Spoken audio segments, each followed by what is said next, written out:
time for some Am I the A-holes?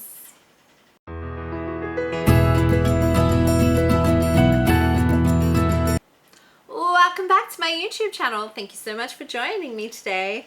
I hope you enjoy this video. If you do, hit the like and subscribe button. Am I the a-hole for calling my obese acquaintance a hypocrite? We will see. I'm a smoker. I smoke a moderate amount, like 3 to 5 a day. I'm aware it's unhealthy. I have an acquaintance that's friends with some other people in my friend group, so although I don't personally consider him a friend, he's always around. He ridicules me for smoking and keeps reminding me how unhealthy it is and how I'm going to die early, which true, but repeating it to my face is annoying. Additionally, I think he's a huge hypocrite because he's self-admittedly obese and eats like crap. I always see him eating unhealthy whenever I see him, and in his own words, he doesn't eat healthy at all, doesn't work out, and is medically considered obese. I think being so unhealthy yourself and criticizing somebody else's health choices is hypocritical. I said so, and he said I'm an a-hole and insensitive for picking at his weight. I think complaining is also hypocritical. I agree with you. He's admitted he's obese. If he's going to keep picking at you for smoking, yes, smoking is unhealthy and it's a terrible, terrible habit, but it's also really hard to quit. But also, so is overeating. Overeating is a medical issue and it is also hard to lose weight. He, however, should not be continuously telling you that it is unhealthy. He said it once, that should be enough. He's said his piece, he's told you his opinion. You're allowed to tell him your opinion. The only reason he will be getting upset is because he is insecure within himself. He knows he's overweight. He just doesn't have the drive or the motivation to do anything about it. One day, hopefully he will. If he's going to keep reminding you that your habit is unhealthy, then you have a right to retaliate and tell him that his is also unhealthy. And maybe you just need to have a conversation with him and go, hey mate, like, I don't appreciate you ridiculing me or telling me over and over again how unhealthy smoking is. I am aware, and when I'm ready to quit, or if I ever want to quit, I will do so. But please stop reminding me. You stop reminding me about that, I will stop commenting on your weight. Come to a clear thing. I personally don't think that you are the a-hole, but let's see what Reddit has to say. Not the a-hole. People like that just want to project and act like the police of good habits in other people's lives so that they don't feel the shame of their own. Yes. I had a BF who's addicted to nicotine gum pouches, and he randomly told me he would leave me if I ever got fat. Mind you, I'm like BMI 16, kind of underweight, because that would reflect poor life habits on my part and would be a bad example for kids. Then he got mad when I said that technically that meant I should leave him for his existing and current, not hypothetical future bad habits then. If they don't want their own logic applied to them, they need to go keep their mouths shut. Absolutely. Not the a-hole. Personally, I would have started with a stern, mind your own business before jumping to flipping it on him. But my guess is the former wouldn't have dissuaded him. OP replied, that was my thought process as well. He's being a dick on purpose, so he knows he's overstepping, and that's the point. Mind your business should always be the opening line. I guess it depends on your behavior. Are you smoking around your friends and being annoying by having to dip every X amount to take a break? Do you smoke in front of them and they have to deal with your secondhand smoke? Are you making it everyone's problem because you can't control yourself when out? All valid questions. If you keep your habit to yourself, then they're overstepping. If you're forcing everyone to soak in cigarette smoke, then yes. And this one disagrees with everyone that says they're not the a-hole. This one says, you the a-hole. Just curious, How many folks die from secondhand obesity every year? Look, if you're not smoking near them and you're taking yourself away from, you know, those that don't smoke, then I think that's okay. It's your choice to smoke. And you said you're only doing like 3 to 5 a day, which in the grand scheme of things isn't a lot. I know people that would go 3 to 5 times an hour. So 3 to 5 times a day, not a lot. It's still unhealthy. I'm not going to say that it's not an unhealthy addiction. It is, absolutely. But so is being overweight and not doing anything about it. Like, and I know that I'm overweight. However, I am working on it. And I'm trying to sort that out for myself. And, you know, so far it's been a slow progress, but I have lost a little bit of weight recently and I'm happy with the slow pace. But at least I acknowledge that and I'm doing something about that. It seems like your friend will just acknowledge that, or your acquaintance, as you say it. It sounds like he acknowledges it, but he just doesn't have the drive or the motivation to do it. And as somebody that's been in that position, it is hard to get motivated. You just need people to be supportive. You definitely should have started with mind your own business and probably shouldn't have attacked his weight. However, you did. It's out there now. You kind of need to just have a conversation. Maybe you both need to just apologize and just say, okay, we know that we have these issues. Let's just move forward. Am I the a-hole for not changing my honeymoon to attend my brother's wedding? Depends. It all depends. I got married in Australia end of last year and just returned from a delayed European honeymoon, which was booked 11 months in advance. My husband and I are super organized people and had everything booked, including train tickets and tickets for some day activities.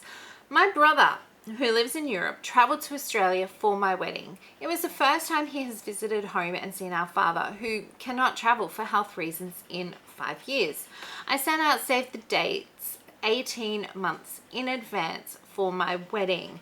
That's a long notice period, and kudos to you for doing that. There's nothing worse than people leaving it to the last minute and giving you only a couple of months notice and expect you to drop everything, but you gave plenty of notice. So kudos to you. Earlier this year, my brother called each member of our family separately to tell us he thinks he's going to get married in 6 weeks' time as his visa is running out. So he is getting married to keep his visa to stay in the European country.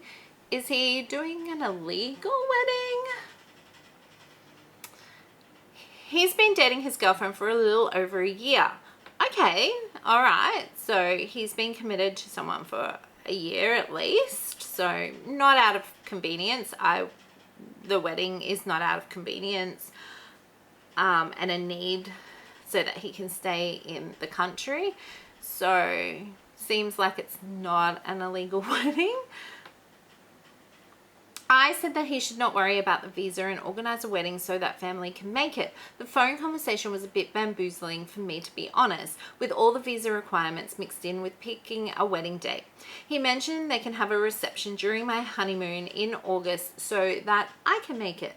I said everything was pre-booked and I wouldn't be able to change it. No further mention of an August reception was made.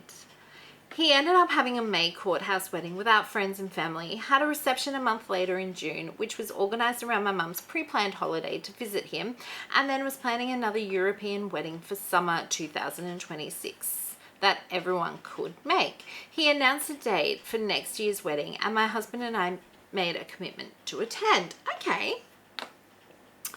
He is now upset that I didn't change one day of my honeymoon to attend his wedding, saying that he made the effort to attend my wedding. I've expressed that the global standard of international weddings is 1 year's notice. You need to have a notice period. and 1 year is fair. And that it would have been a lot of cancellations and flow-on effects for our itinerary. It would be multiple days to change as we were not visiting that area. It's also confusing to me as the August reception date was not even locked in or discussed with a venue. So, am I the a-hole for not changing my honeymoon? I don't think so. Once you've planned and you've booked and you've paid for everything, it really is a hassle to change everything around. And you did plan it well in advance and you did give him plenty of notice.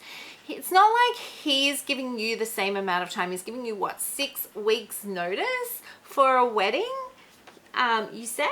And you gave 18 months. 18 months to 6 weeks is a big, big, big difference. So, you know, had he have given you more notice, then you would have been able to change some things around. But when you give 6 weeks notice, it's just a hassle. It costs more money to change things around at the last minute, especially when everything is locked in. I personally don't think that you are the a-hole. I think your brother is a little bit of an a-hole and should have planned it a little bit better. It's fine to go and do it at a courthouse and then have a wedding like a year later or whatever to celebrate your 1 year anniversary. That seems fair, but to expect everyone to just drop everything with 6 weeks notice and expecting people that they're gonna have the money to fly over there for your wedding at such a short notice period, like, people need time to save and get the money together. Not everybody has savings, especially these days with cost of living crisis that we are all in.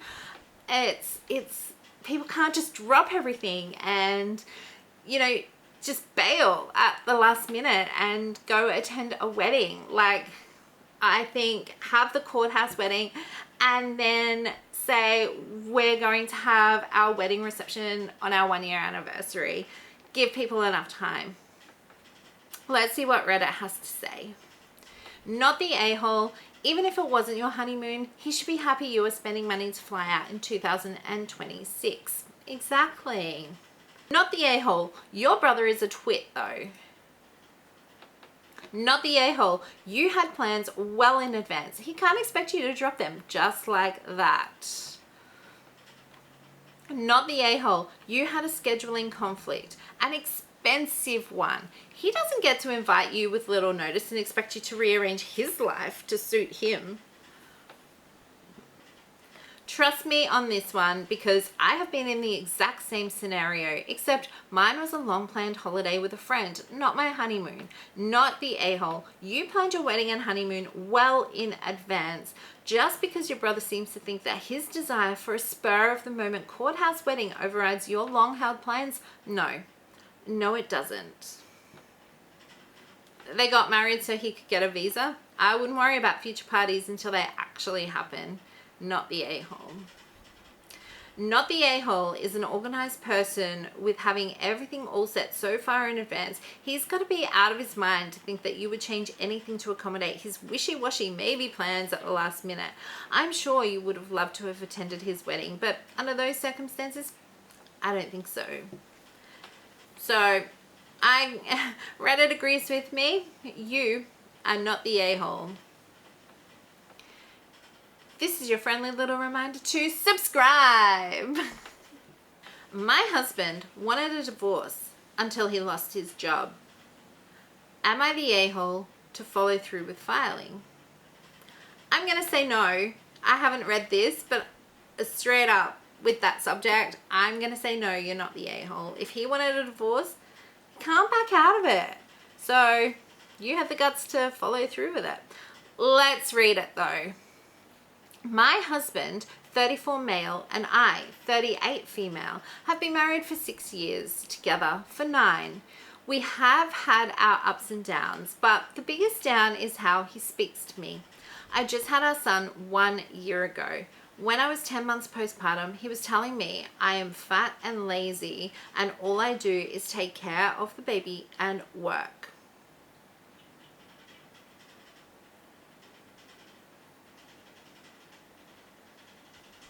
Someone's got to look after the baby. Doesn't seem like he is willing to look after the baby. To call you lazy, you look after the baby and you work. Someone's got to make some money. He just lost his job, so someone's got to be the breadwinner and look after the child and his lazy butt, I assume. I probably shouldn't assume. I should probably read the full story before I get too angry. But to call your wife who's just given birth like a year ago that she's fat and lazy and that she's not allowed to take care of the baby that you helped create. Let's keep going. As I still have baby weight on navigating new routines, work and caring for our baby and 4 other children while working 40 hours a week. Wow. So what does he do to help you? Probably nothing if he's gonna call you fat. You've had, oh my goodness, 5 kids. Yeah, you're gonna have a little bit of extra weight. My goodness. And yeah, a lot of your time is going to be taken up with those kids and looking after those kids. And like I said, you got to make some money. Wow. On my birthday, he demanded I not leave the house or he would divorce me. Okay, bye-bye. Just so happened my daughter had an appointment at UCLA for her teeth that morning of my birthday. So I took her. Needless to say, he didn't even say hello to me and slept in his game room. He has been sleeping there since. It's been 2 months. He told everyone he was divorcing me, spoke to an attorney and everything before even telling me he wanted a divorce. He told me I was not the prize. I'm almost 40 and have 4 kids, 3 who are minors. He said he's the prize. Is he though? He's in his prime and makes good money and any woman would love to be in my shoes and take care of his kids. I don't think so. I don't think any woman would want to take care of somebody else's 4 kids. Like, he is so delulu. Wow, the height. He even went as far as inviting his baby mother into the house to visit while I was out. Fast forward. So, hang on. He even went as far as inviting his baby mother into the house. So, has he been stepping out on you and he's got another baby with another woman? Fast forward. He loses his job and telling me to wait to move on. He then starts talking nicer to me and acting different than before. Of course, because you're now the full breadwinner and he needs your money to live because he isn't getting an income. So he can't afford to pay for mistresses or the other baby or whatever the situation there is. I told him I was still moving out and going forward with separating because his actions did not align with someone who wanted to be with me. It feels more like I'm his only option at the moment. Now he's going around saying I'm a gold digger.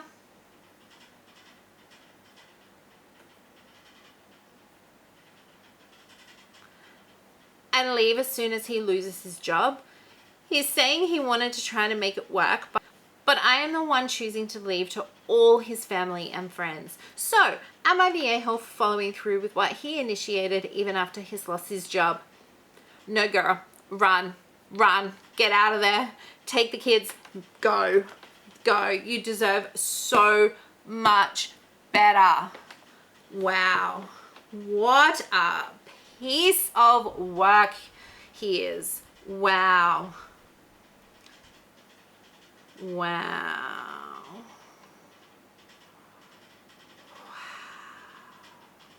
He's realizing that nobody wants an unemployed jackass who verbally abuses his postpartum wife. Leave him and focus on creating a healthier life for yourself and your kids without his toxic behavior dragging you down. Exactly. He's just trying to save face now. She's already been through so much postpartum, a new baby, 4 kids, work, and his verbal abuse isn't acceptable. Leaving him is the right move for her and the kids. The audacity of him saying that their kids are her kids and not our kids. She calls the baby ours and the daughter with the dentist appointment my. So it sounds like some of the kids were from a previous relationship. Okay. She also said he invited his baby mother into the house. So does that mean some of the kids are just his as well? It's hard to follow.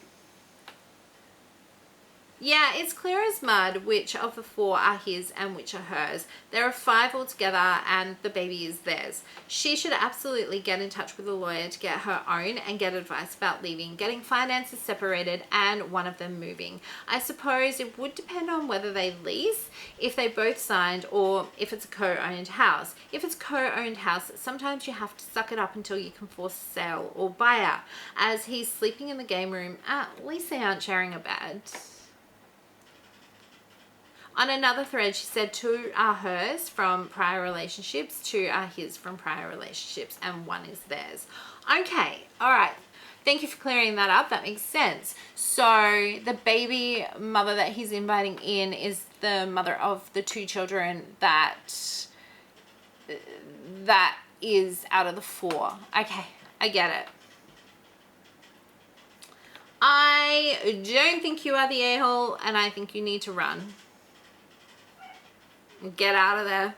Get the F out of there. Am I the a-hole for wanting to break up with girlfriend over her using my emergency credit card? So my girlfriend and I have been together for about 8 months, and I gave her access to my emergency credit card for actual emergencies only, like hospital visits or if her car breaks down, that kind of stuff.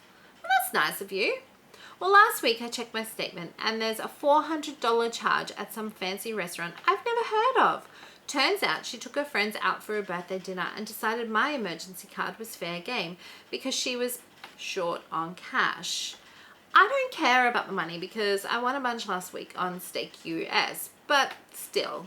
When I confronted her about it, she got defensive and said I was being controlling and that $400 isn't even that much money to me. The thing is, it's not about the money, it's about the trust and respect. I specifically told her that this was for emergencies only and she completely ignored that. Now I'm seriously considering ending things because if she can't respect basic boundaries like this, what else will she think is okay?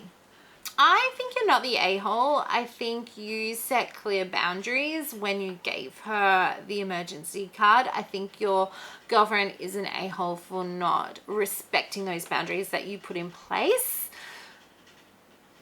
And I think she overstepped by treating her friends. If she can't afford to treat her friends for their birthday, then she shouldn't be doing it. If she's got to take it out of your money, then, and it doesn't matter if you can afford it or not. It doesn't matter if the money's there or not. If she can't afford it, then she shouldn't be taking it out of your credit card. I would take that credit card back and tell her she has lost all privileges, and in future, if she needs money for those emergencies, then she's gonna have to contact you and you're gonna physically have to do it for her.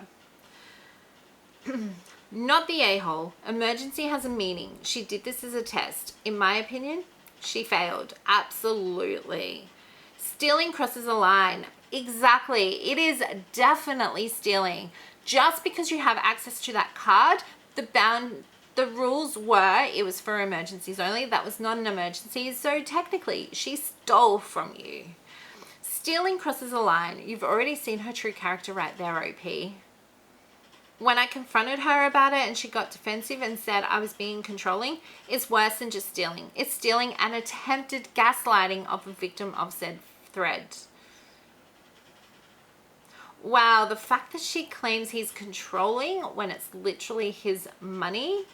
Yes.